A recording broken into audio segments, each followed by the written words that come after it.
Hello दोस्तों, welcome back to my channel. दोस्तों आज हम देखने वाले हैं मैट्रिक बोर्ड फाइनल परीक्षा 2025 का, ठीक है, विज्ञान का, साइंस का टॉप मोस्ट इंपोर्टेंट क्वेश्चन, ठीक है, एकदम बोर्ड में छपा हुआ क्वेश्चन, ठीक है, बहुत ही मोस्ट इंपोर्टेंट क्वेश्चन देखने वाले हैं।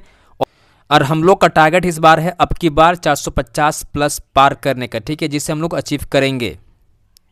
पहला क्वेश्चन देखिए, ठीक है, बहुत ही मोस्ट इंपोर्टेंट क्वेश्चन है।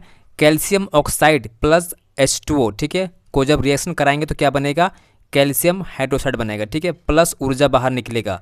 तो क्वेश्चन पूछा गया है, यह निम्न में से किस प्रकार की अभिक्रिया है, ठीक है। ऑप्शन दिया गया है संयोजन अभिक्रिया, विखंडन अभिक्रिया, ऊष्माक्षेपी अभिक्रिया या ऊष्मा शोषी अभिक्रिया, ठीक है। दोस्तों याद रखिएगा, जब भी हम लोग चूना को, ठीक है, यानी कैल्शियम ऑक्साइड को रिएक्शन कराएंगे वाटर साथ में, ठीक है, H2 साथ में, तो क्या बनेगा? ये बनाएगा कैल्शियम हाइड्रोक्साइड प्लस ऊर्जा बाहर निकलेगा, हीट बाहर निकलेगी, ठीक है, ऊष्मा बाहर निकलता है, ठीक है ना। तो जब ऊष्मा बाहर निकलता है तो क्या दीजिएगा इसका आंसर? ऊष्माक्षेपी अभिक्रिया कहलाता है, ठीक है। इसका आंसर क्या होगा? ऑप्शन नंबर आपका सी सही जाएगा, ठीक है। उसके बाद देखिए सेकंड क्वेश्चन, ठीक है, अम्ल की किसी क्षार के साथ अभिक्रिया कहलाती है, ठीक है, अम्ल की किसी क्षार के साथ अभिक्रिया क्या कहलाती है? ऑप्शन दिया गया है विस्थापन अभिक्रिया, द्विविस्थापन अभिक्रिया, उदासीनीकरण अभिक्रिया या निक्षेपण कहलाती है, ठीक है। तो इसका आंसर क्या होगा? देखो, जब भी हम लोग अम्ल को, ठीक है, एसिड को बेस के साथ में रिएक्शन कराएंगे तो कहलाती है उदासीनीकरण अभिक्रिया, ठीक है, इसको बोलते हैं इंग्लिश में न्यूट्रलाइजेशन रिएक्शन, ठीक है। इसका आंसर क्या होगा? ऑप्शन नंबर आपका सी सही जाएगा, है ना। उसके बाद देखिए नेक्स्ट क्वेश्चन, ठीक है, इनमें से कौन एक दुर्बल अम्ल है, ठीक है। तो यहाँ पर देखिएगा HNO3, ठीक है, ये आपका प्रबल अम्ल है। ऑप्शन बी देखिए HCl, ठीक है, ये भी आपका क्या है? प्रबल अम्ल है। और ऑप्शन डी देखिएगा H2SO4, ठीक है, ये भी आपका क्या है? प्रबल अम्ल है। यहाँ पर आपका ऑप्शन सी बचता है जो कि CH3COOH है, यानी एसिटिक एसिड है, जो कि आपका दुर्बल अम्ल है, ठीक है ना। इसका आंसर क्या होगा? ऑप्शन नंबर आपका सी सही जाएगा। उसके बाद देखिए नेक्स्ट क्वेश्चन, ठीक है, एल्युमिनियम किसका अयस्क है, ठीक है। ऑप्शन दिया गया है सिनेबार, बॉक्साइड, कोरोमंडल या पारा, ठीक है। तो इसका सही आंसर क्या होगा? बॉक्साइड, ठीक है ना। उसके बाद देखिए नेक्स्ट क्वेश्चन, ठीक है, सोडियम के बाहरी कोष में, ठीक है, सोडियम के बाहरी कोष में यानी कक्षा में इलेक्ट्रॉनों की संख्या कितनी होती है, ठीक है। तो देखो सोडियम कितना होता है? 11 होता है ना। तो इसका K सेल में 2 होगा, L में 8 होगा और M में कितना होगा? 1, ठीक है। तो इसका आंसर क्या होगा? ऑप्शन नंबर आपका सी जाएगा 1, ठीक है। बाहरी सेल में कितना होता है इसका? 1 इलेक्ट्रॉन होता है, ठीक है ना। नेक्स्ट क्वेश्चन देखिएगा, आंख का दूरबिंदु होता है, ठीक है, दूरबिंदु पूछा गया है, ठीक है। ऑप्शन दिया गया है 25 सेंटीमीटर, अनंत, 0 या 30 सेंटीमीटर, ठीक है। तो जब भी पूछा जाएगा आंख का दूरबिंदु कितना होता है तो इसका आंसर क्या होगा?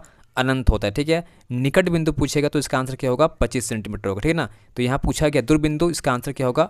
अनंत, ठीक है, ऑप्शन बी सही जाएगा। उसके बाद देखिए नेक्स्ट क्वेश्चन, ठीक है, तारों का टिमटिमाना किस घटना को बताता है, ठीक है। ऑप्शन दिया गया है प्रकाश का परावर्तन, प्रकाश का पूर्ण परावर्तन, प्रकाश का अपवर्तन या ऑप्शन डी दिया गया है अपवर्तनांक के कारण, ठीक है ना। तो इसका आंसर क्या होगा? प्रकाश का अपवर्तन कारण क्या होता है? तारों का टिमटिमाना, ठीक है, ये घटना होती है, ठीक है, आकाश में। उसके बाद देखिए नेक्स्ट क्वेश्चन, ठीक है, विद्युत धारा का SI मात्रक है प्रतिरोध, एम्पियर, वोल्ट या टेस्ला, ठीक है। तो देखो विद्युत धारा क्या है? करंट, ठीक है, करंट का SI मात्रक क्या होता है? एम्पियर होता है, ठीक है। इसका आंसर क्या होगा? एम्पियर। उसके बाद देखिए नेक्स्ट क्वेश्चन, ठीक है, एक लंबवत धारावाही चालक में चुंबकीय बल रेखाएं होती है, सरल रेखीय, कॉन्सेंट्रिक, वृत्ताकार, परवलय या कोई नहीं, ठीक है। तो इसका आंसर क्या होगा?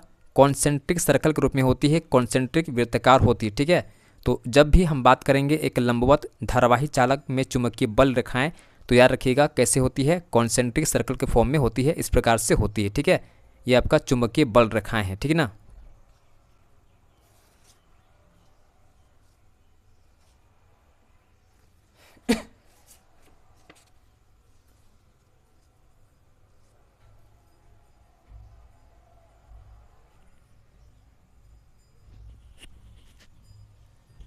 उसके बाद देखिए नेक्स्ट क्वेश्चन, ठीक है, क्वेश्चन नंबर 10 देखिएगा, स्टार्च का पाचन, ठीक है, स्टार्च का पाचन मनुष्य में किस भाग से शुरू होता है, ठीक है।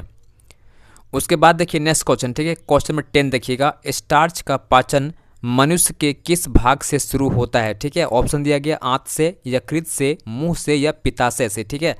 तो इसका सही आंसर क्या होगा? मुंह से स्टार्ट होता है। उसके बाद देखिए नेक्स्ट क्वेश्चन, ठीक है, स्टार्च का पाचन मनुष्य के किस भाग से शुरू होता है, ठीक है। ऑप्शन दिया गया आंत से, यकृत से, मुंह से या पित्ताशय से, ठीक है। तो इसका सही आंसर क्या होगा? मुंह से स्टार्ट होता है, ठीक है ना। चूँकि हमारे मुंह में क्या होता है, टैलिन नामक एंजाइम पाया जाता है, ठीक है, उसी से क्या होता है, स्टार्च का पाचन शुरू होता है, ठीक है। अगर आपको याद होगा तो पता होगा हमारे मुंह में, ठीक है, टैलिन नामक एंजाइम पाया जाता है जो कि लार से निकलता है, ठीक है, और इसको हम एमाइलेज भी कहते हैं, ठीक है। तो इसी से क्या होता है, स्टार्च का पाचन होता है, ठीक है। उसके बाद देखिए नेक्स्ट क्वेश्चन, ठीक है, जठर ग्रंथि इनमें से कहाँ पाया जाता है। इसका ऑप्शन दिया गया है अग्नाशय में, अमाशय में, यकृत में या अपेंडिक्स में।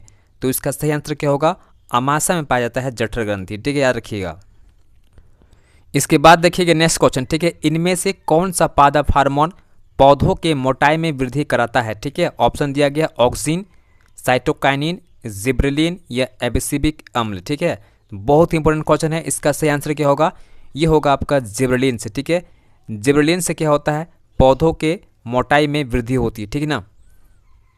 उसके बाद देखिए अगला सवाल, ठीक है, स्त्री केसर, ठीक है, पौधे क्या कौन सा। उसके बाद देखिएगा नेक्स्ट क्वेश्चन, ठीक है, स्त्री केसर पौधे का कौन सा भाग है, ठीक है। ऑप्शन है मेल पार्ट, फीमेल पार्ट, दोनों या इनमें से कोई नहीं।